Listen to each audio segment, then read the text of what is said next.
Good afternoon, everyone. And I just wanted to say thank you to the organizers for the opportunity to present to you today. Today, I'm going to talk to you a little bit about concussion and the vision system. But before we begin, just a few disclosures here from me. I have no financial relationships with any of the procedures or topics discussed in this presentation. However, I do have funding related to concussion research from the National Institutes of Health, Vision Therapy Canada, the Canadian Optometric Education Trust Fund, and the Center for Innovation in Vision Research, and NOHK in Hong Kong. So as a way of a brief introduction, first of all, when I'm speaking about the visual system, I'm really speaking both about the eye and its connection to the brain. So the eye we think of as our optical system where visual information is collected. So the light enters the eye, it is focused and hits the retina, and then is transmitted through the optic nerve up to the brain. And when it hits the brain, that's where that information is actually processed and interpreted, and that's our perceptual system. In addition to the vision system, the other system that's really important to be aware of as we think about the vision system and concussion is actually the vestibular system. This is a system where the eye is connected to semicircular canals in our ear, and this helps control our balance and spatial awareness. If we think a little bit of concussion, here on this slide, you're going to see a large number of different symptoms associated with concussion, common symptoms that many patients who have concussion experience. What's interesting is that if we take a look, these are all symptoms associated with different vision disorders. So these are common symptoms if they were heard in an optometry office or heard even in a healthcare provider's office without the history of concussion, they would trigger the thoughts of maybe you need an eye exam. However, you can see there's a lot of overlap between these vision symptoms and the concussion symptoms that patients experience. And if we take a closer look at the research, it's actually quite fascinating. Research has demonstrated that up to 90% of patients who have a concussion experience some sort of vision symptoms at some point during the recovery. There's also more recent research that's demonstrated that the presence of the vision or vestibular symptoms are actually predictive of prolonged concussion recovery and the development of persistent concussion symptoms, particularly in adolescents. And so these pieces speak to the importance of the visual system when it comes to concussion injuries. However, by and large, vision care isn't yet standard of care when it comes to concussion recovery for most patients. When we think more closely about the vision system, some of our common vision problems include things like headaches, focusing issues, reading difficulties, and issues with concentration. But other common ones include things like light sensitivity, motion sensitivity, difficulty tracking objects, and pain with our eye movements. Balance and dizziness and other vestibular issues are also quite common, as are issues with spatial awareness and kind of being aware of where we are as we're navigating a room or as we're moving through a crowded space. Less common symptoms associated with the vision system include things like blurry vision and double vision, as well as sometimes issues with visual field loss or loss of our peripheral vision, pupil changes, and issues with dark adaptation, which means issues when moving from light rooms to dark rooms or moving from dark rooms to light rooms, and our vision system not adjusting as quickly as we might have thought it should. Just to show you a little more detail about what a few of these actually look like, are really important. Accommodation is the system we use when we're looking up close. It's a really important system because it's essentially like autofocus on a camera. It's a system that allows us to make text up close nice and clear. And it's the system that as we get older into our 40s and early 50s, we start to see that we need reading glasses to be able to see clearly up close because our accommodation system doesn't work as well after those age groups. If your accommodation system isn't focusing accurately, text and anything you're trying to read up close may look blurry like here in this image. And you could imagine trying to navigate schoolwork or office work or any work during the day with text that is always as blurry, or a phone or a computer screen that is always as blurry, can make things quite difficult and challenging. In addition to our accommodation system, we also have what's called a convergence system, which is the second piece of our focusing system. The convergence system allows our eyes to actually turn in when we're looking at something up close or turn out when we're looking at something at distance. And that's really important because it allows us to keep the sweet spot of our vision, or the macula as we call it, on the actual pieces of visual information that we're looking at. And issues with convergence are actually really quite common following concussion, meaning people can't converge enough or have trouble maintaining their convergence long enough to read something comfortably and clearly. And so in instances like this, if you had a convergence issue, it's not so much that the text would necessarily be blurry, but that you might have trouble keeping it single, right? And so you get this kind of ghosting or doubling of the text up close that may be present all of the time or be present as you start to get tired. But you could imagine having this doubling plus the blur, which we saw on the previous slide, can make things quite challenging if you're reading up close. In addition to issues with focusing, which are quite common following concussion, we can also have issues with eye movements, be that our fixations or our steady gazes, our pursuits or our tracking gazes, and our saccades or our gazes that allow us to look quickly between two objects that are a little further apart. For example, normally, if we were looking at this dot, our fixations would be nice and steady and stable, and that would allow us to maintain an active, clear view on what we're looking at and be able to interpret that information accurately. But following concussion, sometimes that can be disrupted and we get this sort of jittery fixation rather than a nice, clean, stable fixation, meaning it just is that much harder to be able to read or do anything with attention that requires visual attention accurately. When it comes to pursuits, normally we expect to see our eyes, being represented by that gray dot, following the object that they're tracking, in this case the arrow, relatively closely. However, following concussion, we can have issues with that tracking mechanism where the eyes don't track as closely as we'd like them to. And this can create all sorts of issues, both in reading and up close, but also issues when you're playing sports or doing trying to track a puck on the ice or a soccer ball as it moves across the field can be quite difficult if your pursuits are disrupted. The last eye movement deficit that's fairly common in concussion are called saccade deficits. Right? And saccades are quick eye movements that allow us to look between 2 points that are a little further apart in space. Normally, our saccades are quite fast and very accurate, meaning our eyes, being the gray dot, land quite quickly and accurately on the X. However, following concussion, oftentimes the accuracy of these eye movements are disrupted, and they can also sometimes be slower than normal. So it may take us 2 or 3 eye movements to actually get to the right place. So one thing that's important to highlight is in addition to vision symptoms, a number of patients actually experience vision deficits following concussion, and these can be quite problematic as you're moving through your recovery. The good news is optometrists are very good at conducting exams to be able to determine if vision deficits are present, and typically those exams will consist of 2 parts. The first part will be a structural assessment, which is much like a routine eye exam, with typically dilation of the eyes, to make sure the eye itself wasn't damaged in any way during the concussion. Because sports, remembering our eyes are actually in our head. And so if there's been a blow to a head, there's always a chance that the eye itself could be damaged. And you want to rule out any damage to the eye first before you move on forwards with any types of treatment. In that structural exam, they'll often check people's glasses prescriptions as well, because it's quite common for glasses prescriptions to need to be updated following a concussion. Or for small changes in prescription to suddenly be much more symptom triggering than they might have been normally before the concussion injury. So structural assessment is looking at the health of the eye and also typically checking prescription. Following that structural assessment, oftentimes there will then be a visual function assessment, and this may or may not be done by your primary care optometrist. This may need to be done by an optometrist with a little more specialty and training in concussion assessment. However, your primary care optometrist should still be able to screen for some of these deficits and make a referral as appropriate. In this assessment, your optometrists are going to be looking at things like your accommodation system, as we talked about earlier, that contributes to focusing. That's your autofocus system, as well as your convergence system. So the system that allows you to turn your eyes in and look at something up close, and also turn your eyes out, which is called divergence, to look at something in the distance. And they'll look at your eye movements as well as a number of other factors like how well your brain sticks information from the 2 eyes together in space at the same time.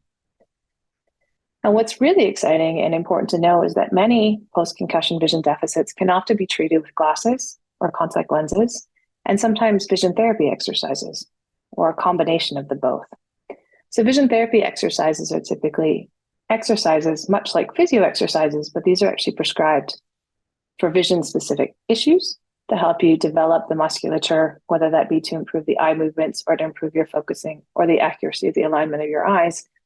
And these can be done either in office under the supervision of a vision therapy provider, such as an optometrist or someone else who works closely with an optometrist, or they can be set up so you can do them at home, much like you would take exercises home from a physiotherapist's office to work on in your own time. Before I wrap up today, I just want to echo one other piece and mention a little bit briefly about concussion in para-athletes as well.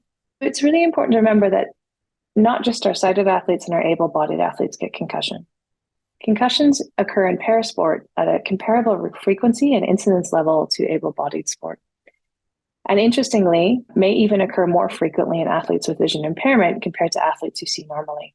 The Concussion in Parasport group has recently come out with recommendations to improve athlete concussion assessment and management because we found in reviewing the existing guidelines, which are geared only for athletes who have normal sight and only for athletes who are able-bodied, there's not a lot of guidance on how to manage an athlete who has a disability. And that Concussion in Sport group recommendations speak to differences in how you might assess athletes with either a vision impairment or a physical impairment or possibly even intellectual impairment, and some special considerations in the management of these athletes as well. They've created a nice traffic light system, so to accompany things like the SCAT-5 and also management guidelines and nice infographics to help you just navigate those assessments, because many of the common symptoms we experience following concussion may actually be normal for athletes with impairments to begin with. For example, athletes with vision impairment may see double vision all the time. And so after a concussion, that double vision, you want to know actually if it's different from their baseline or if it's rather than if it's a new double vision, which is a big red flag for someone who's never had double vision before. And that paper, if you're interested in learning more, is available at the link here that's included on the slide.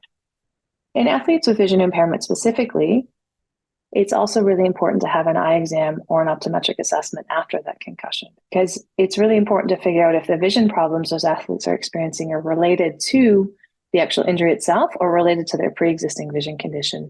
And that can be hard to differentiate just on a sideline using our current assessment tools.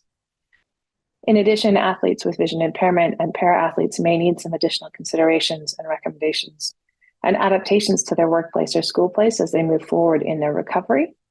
And the Canadian Blind Sports Association has actually put together some really nice concussion resources that are freely available to help guide athletes, particularly those with vision impairment, through their return to school, return to work, and return to play processes to help them navigate the challenges that they may face in those environments.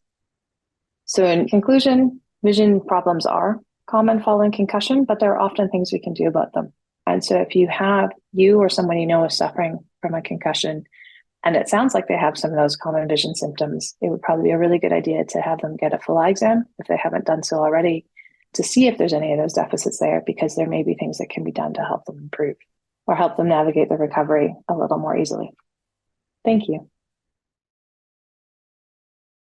Amazing. That was such an incredible presentation. Thank you so much for sharing your insights. And we did have some really awesome questions come into the chat box here, so I'll start with one of those for you, Kristine. The first one is, do all optometrists know how to do an assessment after a concussion, or do they need to be specialized in some way?